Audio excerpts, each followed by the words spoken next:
ఆకాశవాణి ప్రాంతీయ వార్తలు చదువుతున్నది సాయి సిష్లా. ఈరోజు వార్తల్లోని ముఖ్యాంశాలు. రాష్ట్ర శాసనసభ సమావేశాల్లో నూతనంగా ఎన్నికైన శాసనసభ్యులు ఈరోజు ప్రమాణ స్వీకారం చేశారు. అంతర్జాతీయ యోగా దినోత్సవం సందర్భంగా రాష్ట్రంలోని పలు జిల్లాల్లో యోగా కార్యక్రమాలను నిర్వహిస్తున్నారు. యోగా భారతీయ సంస్కృతిలో భాగమని కేంద్ర ఉక్కు పరిశ్రమల శాఖ సహాయ మంత్రి భూపతిరాజు శ్రీనివాస్ వర్మ పేర్కొన్నారు. అమరావతికి కొత్త రైల్వే లైన్ మార్గం కోసం భూసేకరణ చేసేందుకు అనుమతిస్తూ కేంద్ర ప్రభుత్వం ఉత్తర్వులు జారీ చేసింది. రాష్ట్రంలో అటవీ సంపద పరిరక్షణ కోసం ప్రత్యేక ప్రణాళికలు సిద్ధం చేయాలని ఉప ముఖ్యమంత్రి కె పవన్ కళ్యాణ్ అధికారులను ఆదేశించారు. వార్తల వివరాలు. ఆంధ్రప్రదేశ్ 16వ శాసనసభ సమావేశాలు ఈరోజు ప్రారంభమయ్యాయి. ప్రోటెం శాసనసభాపతిగా ఎన్నికైన రాజమహేంద్రవరం గ్రామీణ శాసనసభ్యులు గోరంట్ల బుచ్చయ్య చౌదరి ఈరోజు అధికార ప్రతిపక్ష సభ్యుల చేత ప్రమాణ స్వీకారం చేయించారు. తొలుత ముఖ్యమంత్రి హోదాలో తెలుగుదేశం పార్టీ అధ్యక్షులు నారా చంద్రబాబు నాయుడు శాసనసభ్యునిగా ప్రమాణ స్వీకారం చేశారు. నారా చంద్రబాబు నాయుడు అనే నేను శాసనసభ సభ్యునిగా ఎన్నిక అయినందున శాసనం ద్వారా నిర్మితమైన భారత రాజ్యాంగం పట్ల నిజమైన విశ్వాసం, విధేయత చూపుతానని, భారతదేశ సార్వభౌమాధికారాన్ని, సమగ్రతను కాపాడుతానని, నేను స్వీకరించబోయే కర్తవ్యాన్ని శ్రద్ధాశక్తులతో నిర్వహిస్తానని దైవ సాక్షిగా ప్రమాణం చేస్తున్నాను. ఆ తరువాత ఉప ముఖ్యమంత్రి జనసేన పార్టీ అధ్యక్షులు కె పవన్ కళ్యాణ్ శాసనసభ్యునిగా ప్రమాణం చేశారు. కొణిదెల పవన్ కళ్యాణ్ అనే నేను శాసనసభ సభ్యుడిగా ఎన్నికైనందున శాసనం ద్వారా నిర్మితమైన భారత రాజ్యాంగం పట్ల నిజమైన విశ్వాసం, విధేయత చూపుతానని, భారతదేశ సార్వభౌమాధికారాన్ని, సమగ్రతను కాపాడుతానని, నేను స్వీకరించబోయే కర్తవ్యాన్ని శ్రద్ధాశక్తులతో నిర్వహిస్తానని దైవ సాక్షిగా ప్రమాణం చేస్తాను. అనంతరం వైఎస్సార్ కాంగ్రెస్ పార్టీ అధ్యక్షులు వైఎస్ జగన్మోహన్ రెడ్డి శాసనసభ్యునిగా ప్రమాణం చేశారు. వైఎస్ జగన్మోహన్ రెడ్డి అనే నేను శాసనసభ సభ్యునిగా ఎన్నికైనందున శాసనం ద్వారా నిర్మితమైన భారత రాజ్యాంగం పట్ల నిజమైన విశ్వాసం, విధేయత చూపుతానని, భారతదేశ సార్వభౌమాధికారాన్ని, సమగ్రతను కాపాడుతానని, నేను స్వీకరించబోయే కర్తవ్యాన్ని శ్రద్ధాశక్తులతో నిర్వహిస్తానని దైవసాక్షిగా ప్రమాణం చేస్తున్నాను. అనంతరం అక్షర క్రమంలో శాసనసభ్యులతో ప్రోటెం శాసనసభాపతి ప్రమాణ స్వీకారం చేయిస్తున్నారు. కాగా సభ్యుల ప్రమాణ స్వీకారం పూర్తయిన అనంతరం సభాపతి ఎన్నికకు నోటిఫికేషన్ వెలువడుతుంది. రేపు సభాపతి, ఉపసభాపతి ఎన్నిక జరుగుతుంది. సభాపతి ఎన్నిక ప్రక్రియ ముగిసిన అనంతరం శాసనసభ వాయిదా పడుతుంది. అంతర్జాతీయ యోగా దినోత్సవం సందర్భంగా రాష్ట్రంలోని పలు జిల్లాల్లో యోగా కార్యక్రమాలను నిర్వహిస్తున్నారు. ఇందులో భాగంగా విజయవాడలోని రైల్వే డివిజన్ కార్యాలయంలో నిర్వహించిన యోగా దినోత్సవంలో railway divisional manager Narendra Patil పాల్గొని ప్రతి ఒక్కరూ తమ దైనందిక జీవితంలో యోగాను భాగం చేసుకోవాలని కోరారు. శ్రీకాకుళం జిల్లాలో నెహ్రూ యువ కేంద్రం ఆధ్వర్యంలో నిర్వహించిన యోగా దినోత్సవంలో జిల్లా రెవెన్యూ అధికారి ఎం గణపతిరావు పాల్గొని మాట్లాడుతూ నేటి ఒత్తిడి జీవన విధానానికి యోగా చక్కని పరిష్కారమని, యోగాతో మానసిక ప్రశాంతత లభిస్తుందని తెలిపారు. ఒంగోలులోని జిల్లా కారాగారంలో నిర్వహించిన అంతర్జాతీయ యోగా దినోత్సవ కార్యక్రమంలో జిల్లా కలెక్టర్ దినేష్ కుమార్, ఎస్పీ గరుడ్ సుమిత్ సునీల్ పాల్గొన్నారు. ఈ సందర్భంగా వారు మాట్లాడుతూ యోగాభ్యాసం ఖైదీల్లో పరివర్తనకు దోహదం చేస్తుందని తెలిపారు. యోగాభ్యాసనం వల్ల మానసిక రుగ్మతల నుండి ఉపశమనం కలుగుతుందని ఆయుర్వేద పరిశోధనా సంస్థ అసిస్టెంట్ డైరెక్టర్ బి వెంకటేశ్వర్లు తెలిపారు. విజయవాడలో నిర్వహించిన యోగా దినోత్సవంలో ఆయన పాల్గొన్నారు.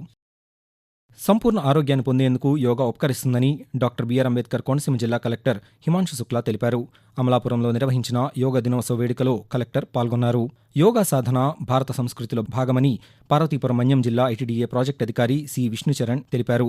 గుంటూరులోని బీజేపీ కార్యాలయంలో నిర్వహించిన యోగా దినోత్సవంలో గుంటూరు పశ్చిమ శాసనసభ్యురాలు జి మాధవి పాల్గొని మాట్లాడుతూ ప్రధానమంత్రి నరేంద్ర మోదీ చొరవతో యోగాకు ప్రపంచవ్యాప్త గుర్తింపు లభించిందని తెలిపారు.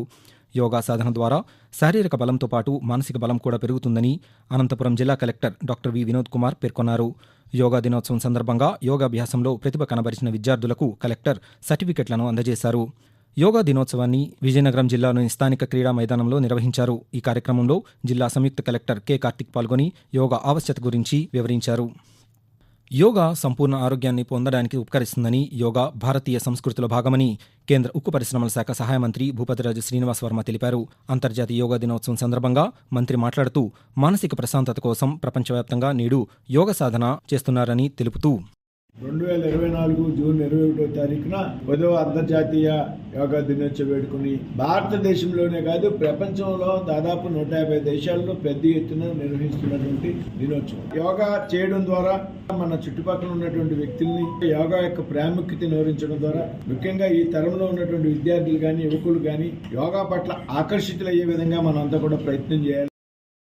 ఆకాశవాణి ప్రాంతీయ వార్తలు వింటున్నారు. అమరావతికి కొత్త రైల్వే మార్గం నిర్మించేందుకు కేంద్ర ప్రభుత్వం తాజాగా గెజిట్ నోటిఫికేషన్ విడుదల చేసింది. తెలంగాణలోని ఖమ్మం జిల్లా ఎర్రుపాలెం నుండి ఎన్టీఆర్ జిల్లా మీదుగా వయా అమరావతి, గుంటూరు జిల్లా నంబూరు వరకు 56.53 కిలోమీటర్ల మేర కొత్త రైల్వే లైన్ ప్రాజెక్టు కోసం భూసేకరణ చేసేందుకు అనుమతిస్తూ కేంద్ర ప్రభుత్వం ఉత్తర్వులు జారీ చేసింది. వెంటనే ఆయా ప్రాంతాల్లో భూసేకరణ చేసేందుకు రైల్వే శాఖకు అనుమతి ఇస్తూ ఆదేశాలిచ్చింది.